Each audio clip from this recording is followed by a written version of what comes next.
Je loue ma maison de Caroline du Sud sur Airbnb dès que je ne l'utilise pas. C'est une demeure modeste de 3 chambres et une salle de bain située près de la plage.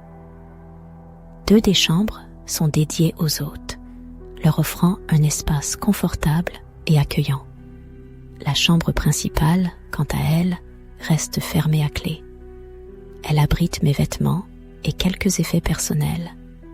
Un sanctuaire qui m'était réservé. Au lieu de trimballer mes affaires à chaque fois que je descends, il me fallait un endroit pour les entreposer.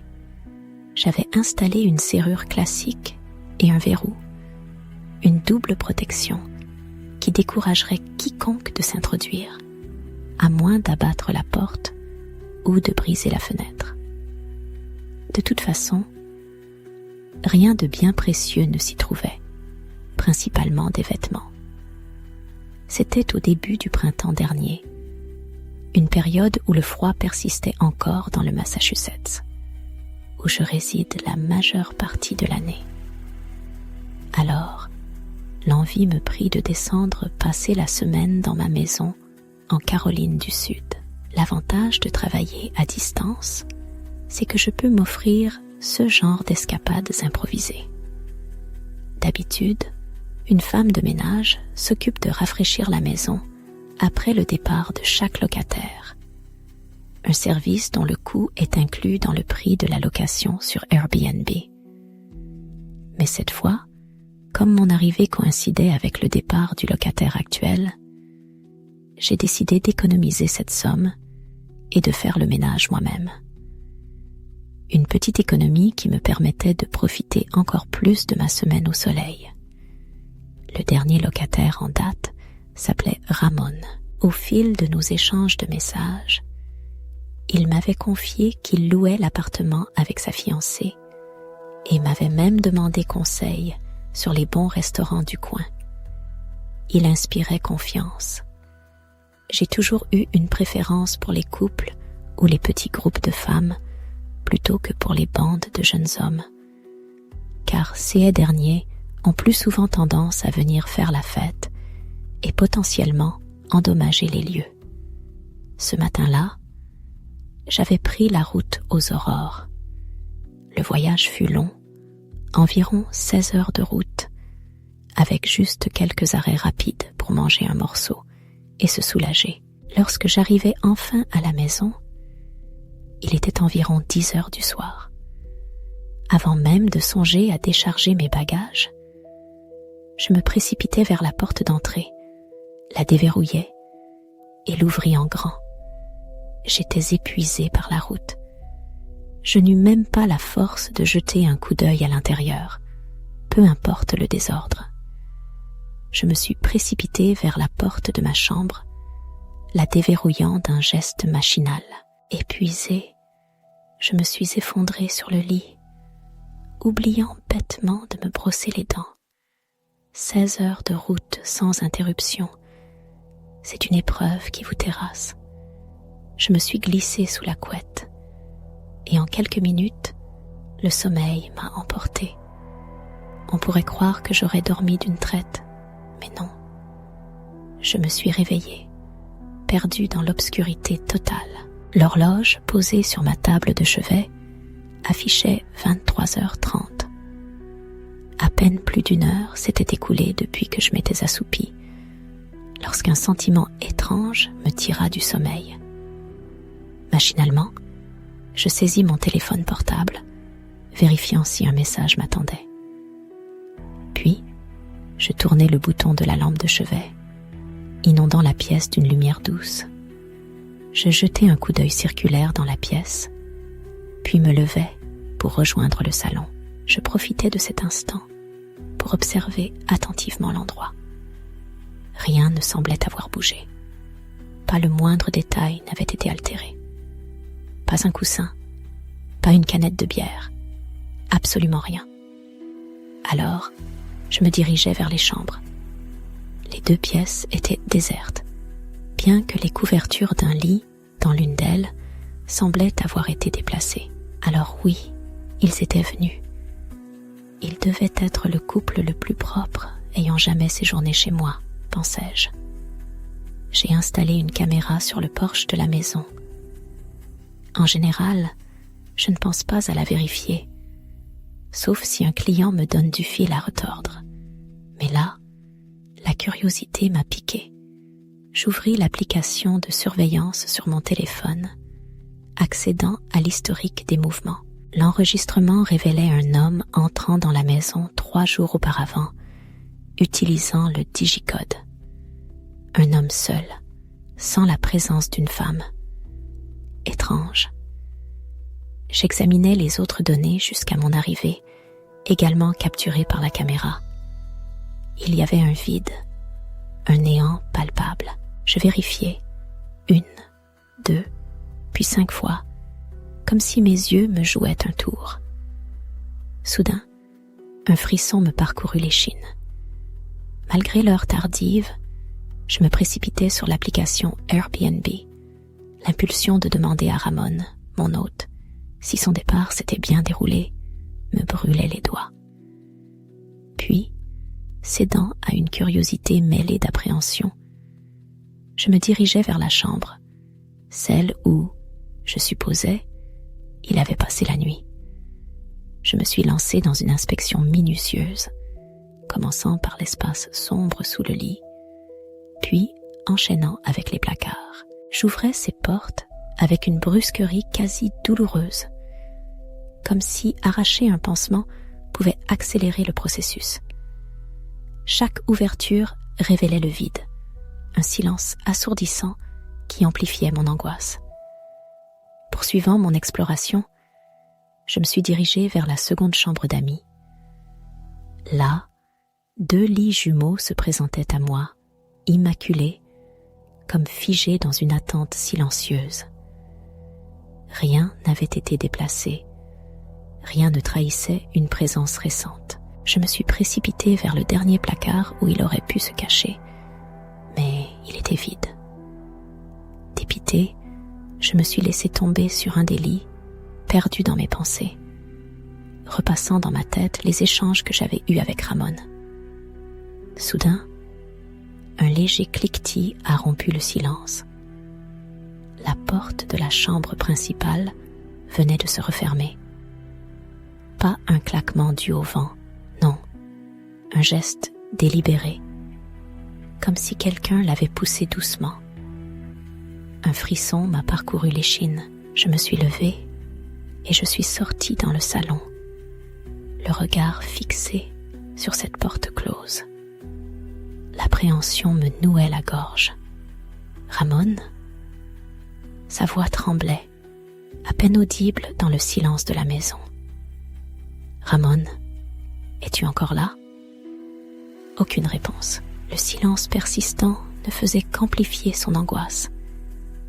Une faible lueur filtrait sous la porte, signe que la pièce était encore éclairée. Poussée par une force irrépressible, elle se mit à 4 pattes, le cœur battant la chamade, et tenta de percer le mystère qui se cachait derrière cette porte close.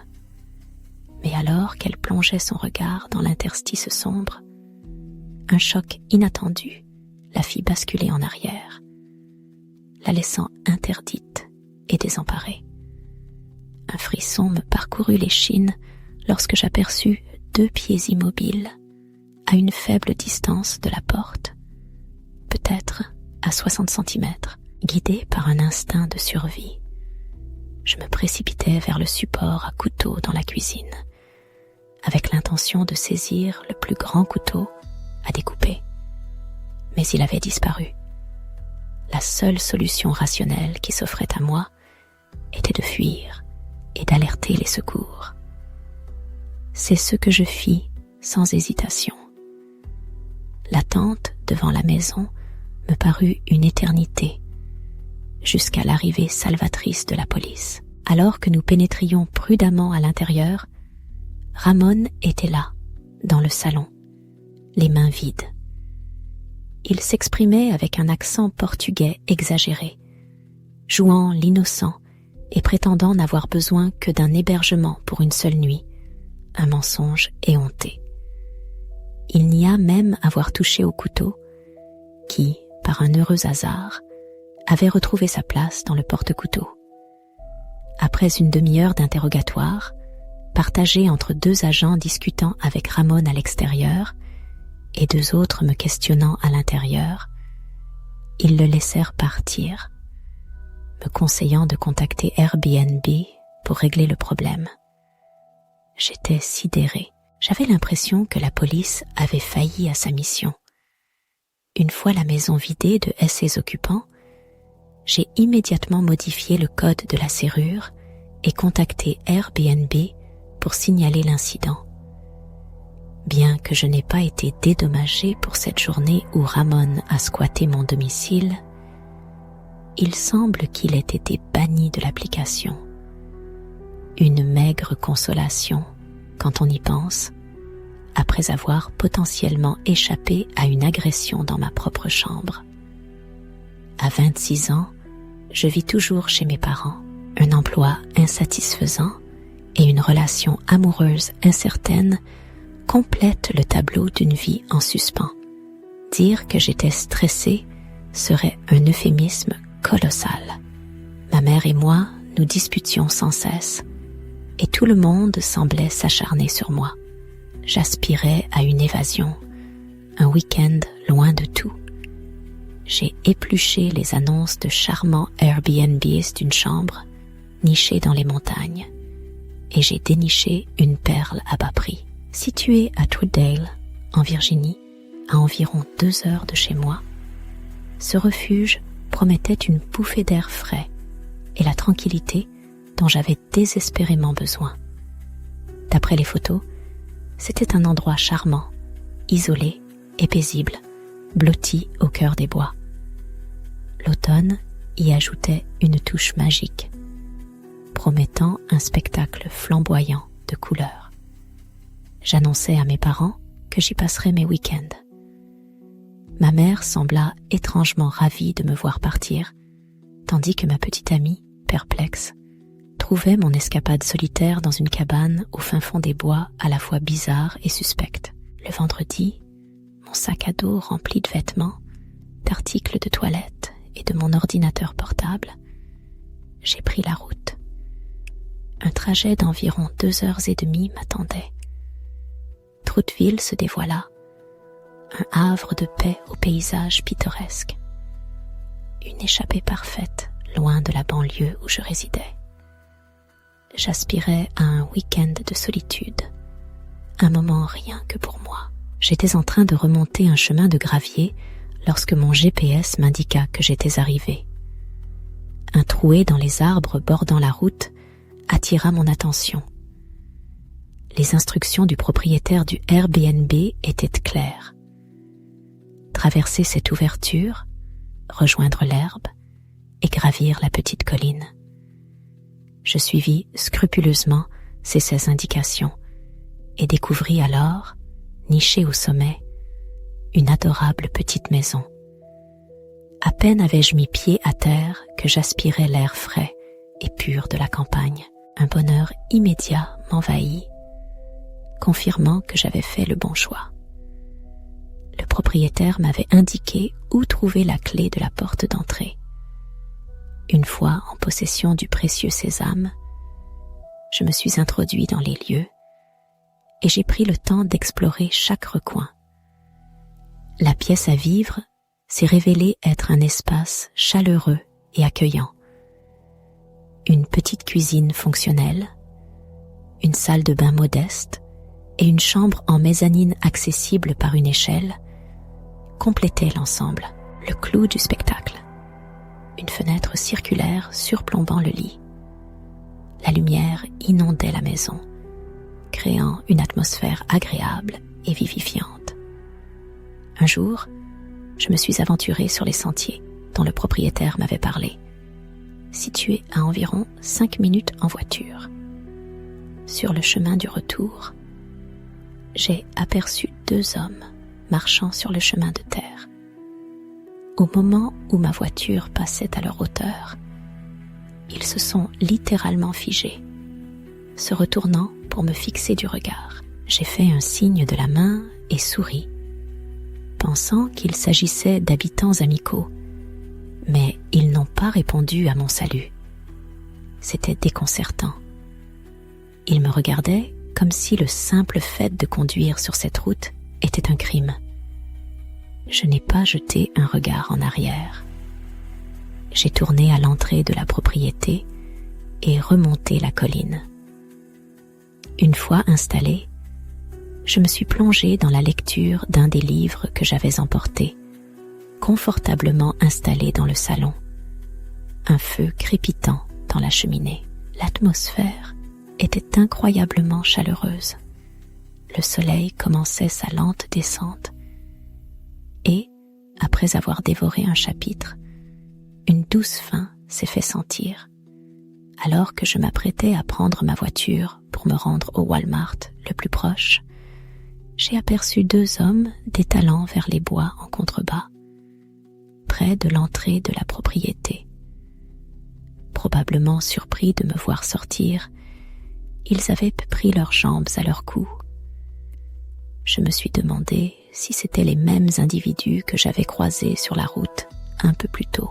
L'incident était plus qu'étrange, carrément troublant. Soudain, un pressentiment m'a envahi.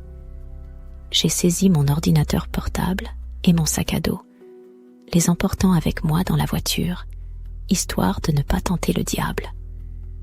Pendant le trajet vers la ville, j'ai envoyé un message au propriétaire pour l'informer de cette curieuse rencontre. Il me répondit, d'une voix qui se voulait rassurante, qu'il n'y avait pas lieu de s'inquiéter. Apparemment, le coin était fréquenté par de nombreux adolescents qui aimaient flâner. Sur le moment, je n'y attachais pas plus d'importance. J'ai ensuite conduit pendant une 20aine de minutes jusqu'au Walmart le plus proche, car il n'y avait littéralement aucune épicerie dans les environs. J'y ai pris quelques provisions pour tenir le coup. Du lait, des barres granola, des fruits, des plats surgelés, du pain et de la charcuterie. De quoi subsister quelques jours. Alors que je regagnais mon Airbnb, la nuit était tombée, d'un noir absolu. Aucun lampadaire ne venait éclairer ces haies chemins caillouteux, et, sans maison aux alentours, mes phares étaient la seule source de lumière. L'atmosphère était, il faut bien le dire, un peu effrayante. Je me suis garée en haut de la colline, devant la petite maison, presque invisible dans l'obscurité. Saisissant mon sac à dos et mon sac de provisions, je me suis avancée vers la demeure, guidée par la faible lumière de mon téléphone. Dès que j'ai franchi le seuil, j'ai verrouillé la porte, instinctivement. L'atmosphère extérieure était pesante, presque menaçante. J'ai avalé quelque chose rapidement avant de me replonger dans mon livre, près du feu crépitant. Soudain, les lumières se sont éteintes, plongeant la pièce dans l'obscurité, à l'exception de la lueur vacillante de la cheminée. J'ai tenté de rallumer les lumières, en vain. Toute l'électricité avait disparu. Sans tarder, j'ai envoyé un message au propriétaire, qui m'a immédiatement répondu, me conseillant de vérifier le disjoncteur principal, situé dans le boîtier électrique extérieur, près du poteau téléphonique, à l'arrière de la maison. Je restais silencieux, immobile. Hors de question que je m'aventure dehors, pas après la crise de paranoïa qui m'avait déjà secoué plus tôt. D'ailleurs, pourquoi l'électricité aurait-elle été coupée ainsi, sans raison apparente? Il y avait quelque chose d'étrange, d'anormal. Soudain, un craquement sinistre déchira le silence, provenant du coin le plus obscur de la pièce, près de la porte de la salle de bain. Instinctivement, je tournai la tête et vis, se dressant dans l'embrasure, une silhouette immense et menaçante, à peine éclairée par la lueur tremblotante de la cheminée. Ma plus grande crainte venait de se matérialiser. C'était donc réel. Une voix douce, mais profondément troublante, me susurra de rester calme et de lui donner tout ce que je possédais. La peur me paralysa, rendant la parole presque impossible. Je balbutiai que je n'avais qu'un ordinateur portable et quelques vêtements. Il me demanda alors de vider mon portefeuille de tout son contenu, ce que j'exécutais sans hésiter. Alors qu'il se tenait dans l'embrasure de la porte, son visage restait obstinément dissimulé. Il m'avait ordonné de me réfugier dans la cuisine et d'y rester. Quelques instants plus tard, le claquement sec de la porte d'entrée résonna à mes oreilles. Prudent, j'osai jeter un coup d'œil dans le salon. Un vide glaçant m'étreignit le cœur. Mon ordinateur portable, mon sac à dos et l'argent que j'avais économisé, tout avait disparu. Tremblant, je composai discrètement le 911 pour signaler le volume. 20 minutes interminables s'écoulèrent avant que les gyrophares d'une voiture de police ne percent l'obscurité de la rue. Plus tôt dans la journée, j'avais croisé 2 individus dans la rue et je les ai décrits aux forces de l'ordre, supposant qu'ils agissaient de concert. L'agent m'a simplement assuré que la police serait attentive à toute personne correspondant à ces signalements. J'ai ensuite contacté le propriétaire des lieux pour l'informer de la situation. Il s'est montré compatissant dans un premier temps, du moins en apparence. Il m'a autorisé à rentrer chez moi le lendemain, mais a refusé de me rembourser malgré cette expérience désastreuse. Ce séjour, que j'avais imaginé comme une parenthèse réparatrice, n'a fait qu'amplifier mon stress. Après l'obtention de notre diplôme de lycée, il y a quelques années, mes amis et moi avons décidé de célébrer cet événement mémorable dans le cadre majestueux de la réserve forestière nationale des Montagnes Blanches. Nous n'étions qu'à environ 2 heures de route, ce qui rendait le trajet relativement court et agréable. Entassés dans la voiture d'Alexis, nous étions remplis d'excitation et d'anticipation pour les aventures qui nous attendaient. Cependant, une ombre d'inquiétude planait encore.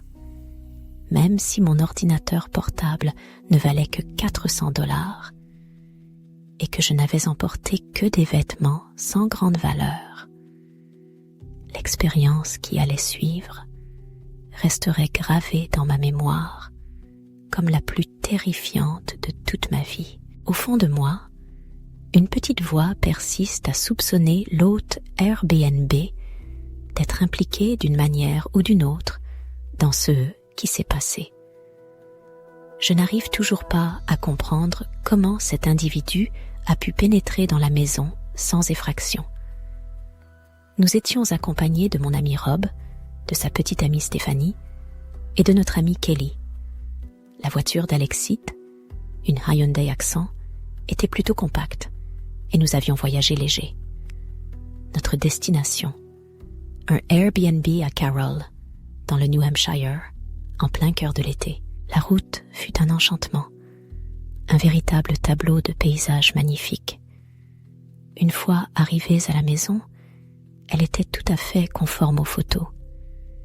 Seul détail omis, une remise délabrée se dressait à côté, témoignant d'un passé plus glorieux. J'aurais probablement pu m'en abstenir de la remarquer. Alexis, avec son humour habituel, lança en plaisantant que c'était peut-être le repère d'un vieil excentrique, expliquant ainsi le prix dérisoire de l'endroit. Nous avons tous laissé cela derrière nous et déballé nos affaires.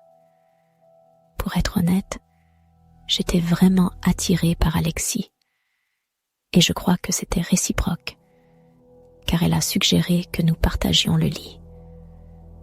En réalité, la 3e chambre avait 2 portes donnant sur l'extérieur et offrait une vue imprenable sur ce vieux cabanon. Elle ne voulait donc pas y dormir, et elle ne voulait pas que j'y dorme non plus. nous avons tous deux déposé nos affaires dans le salon et transformé le canapé-lit en notre nid douillet. La première nuit se déroula sans incident notable. Plus tard, nous nous sommes tous retrouvés dans le jacuzzi installé dans le garage, faisant office de salle de loisirs. Alexis était assise à mes côtés, face à la forêt sombre, tandis que Rob et sa petite amie prenaient place en face de nous. La jeune femme de Rob ne pouvait s'immerger complètement à cause de points de suture récents. Stéphanie et moi, amies de longue date, étions plongés dans des anecdotes et plaisanteries sur nos années de lycée, sirotant discrètement nos boissons potentiellement acquises de manière illégale. Un parfum d'insouciance flottait dans l'air chaud et humide, tandis que le crépitement des bulles massait nos corps et que les rires fusaient. Kelly, elle, se distanciait, absorbée par un monde qui n'était plus le nôtre. Rob, espiègle, me donna un coup de pied sous l'eau, un clin d'œil complice dénonçant la proximité grandissante entre Alexis et moi. Mais la situation n'avait rien d'alarmant. Nous esquissâmes les contours de notre journée à venir, évoquant l'ascension du mont Washington et l'exploration des gorges de Flume. Après un bain relaxant, je me glissai dans le lit aux côtés d'Alexis. Nous regardâmes Rick et Morty un moment. Puis, lorsque l'horloge sonna 2 heures du matin, nous sortîmes. L'observation des étoiles était réputée exceptionnelle ici. Peu après, Kelly nous rejoignit. Ce qui s'est passé ensuite était difficile à décrire. Devant la maison s'étendait une vaste terrasse où nous étions assis. La nuit était noire d'encre, aucune voiture à l'horizon. Nous étions, en quelque sorte, au milieu de nulle part. Personne ne comprend vraiment le vrai silence tant qu'on n'est pas loin des voitures ou des avions. Le ciel, d'un éclat vif, se parait de nuances violettes et bleues, constellé d'une myriade d'étoiles scintillantes. Kelly me fit signe de me taire. À quelques pas seulement de la véranda, un craquement se fit entendre, comme si quelque chose s'approchait. Il ne faisait aucun doute qu'une présence se déplaçait dans l'obscurité. J'attribuais d'abord ce bruit à un raton laveur ou un renard. Mais le son de pas lourd se fit entendre, et mon regard croisa celui d'Alexis, empreint d'une inquiétude grandissante. Alors que la peur commençait à s'insinuer en moi, je remarquai que son regard était fixé sur la vieille remise, d'où provenaient les bruits de pas. Sans hésiter, je fis entrer précipitamment les jeunes filles dans la cabane, verrouillant soigneusement toutes les portes derrière nous. Je tentai de les rassurer, expliquant qu'il pouvait encore s'agir d'un animal, surtout si des créatures avaient élu domicile dans cette vieille bâtisse délabrée. Elles se calmèrent assez facilement, apaisées par mes paroles. Kelly regagna sa chambre, et je me rallongeai aux côtés d'Alexis, l'inquiétude toujours présente dans mon esprit. Le lendemain matin, je fus réveillée par Rob et sa petite amie affairée à préparer le petit déjeuner dans la cuisine, située juste en face de notre chambre, celle d'Alexis et moi. Une longue journée de randonnée nous attendait, et la plupart d'entre nous réussirent à oublier les événements de la nuit précédente, à l'exception d'Alexis. À notre retour, elle proposa d'explorer la vieille remise qui se trouvait à côté de la maison. À la lumière du jour, que pouvait-il bien arriver de mal, n'est-ce pas? Pour être franc, l'idée ne m'enchantait guère, mais je ne voulais pas qu'Alexis me prenne pour un peureux. Nous avons poussé la porte moustiquaire, pénétrant avec prudence dans la première pièce. Un vieux rocking chair branlant se tenait là, menaçant de s'effondrer sous le moindre poids. La porte suivante arborait une poignée en laiton, autrefois élégante, mais désormais rouillée et cabossée. J'ai échangé un regard avec Alexis avant de m'en saisir. Elle a grimacé en l'ouvrant. La pièce était dénuée de tout, le sol nu, recouvert de terre battue. Des fenêtres maculées de crasse et quelques déchets jonchaient le sol. Alexis fit remarquer une odeur tenace de cigarette. Peut-être l'ancien coin fumeur de cette Airbnb. Haussement d'épaules collectif, et nous rejoignîmes les autres à l'arrière. Rob s'affairait à allumer un feu crépitant. Des conversations légères s'élevaient dans l'air, bercées par les crépitements du feu. Rob, avec sa malice habituelle, taquinait Alexis et moi, provoquant quelques rires complices.